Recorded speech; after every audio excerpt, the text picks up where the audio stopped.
niyan. Hindi niya naiintindihan kung ano yung nakasulat.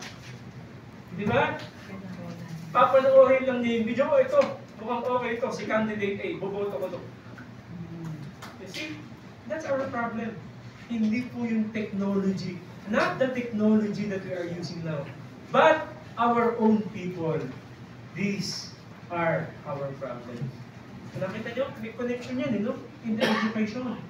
So yung low English comprehension, low English comprehension, low mathematics comprehension, ayaw ko sabihin low eh. Kasi lowest eh.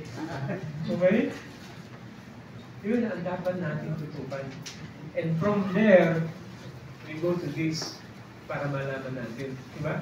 And that is our future. Okay?